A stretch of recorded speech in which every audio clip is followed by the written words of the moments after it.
দাঁড়ানো রাতের ডিনারের জন্যে। এখনো পর্যন্ত হোটেলে দাঁড়িয়েছি, কিন্তু হোটেলে রান্না হচ্ছে না। রান্না কোথায় হচ্ছে আমাদের দেখিয়ে দিচ্ছি। বাস দাঁড়িয়ে আছে এখানে, এখানে বাস দাঁড়িয়ে আছে, সবাই এখানে নামছে। আমরা কম করো হাফ করতে হবে, নাহলে দিতে হবে না। ওটা হাফ করতে হবে, নাহলে হবে না, দিতে পারবে না। এই কফিটা ঠান্ডা হয়ে যাচ্ছে। এই যে দাদা ঘুমোচ্ছে এখন, মুখটা দেখেছেন?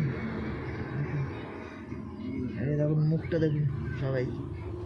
বড় একটা ভালো ঢাবা দেখছে কর্তৃপক্ষ, সেই ধাবাতে খাওয়া দাওয়া করবো। ডিনারটা রাতে সারবো এবং সেখানে এসো ফ্রেশ হবো একটু, দেন তারপরে আবার বাড়ির দিকে রওনা দেবো। কারণ আমরা বাড়ির দিকে যাব, সবাই প্রায় বন্ধ করে ফেলেছে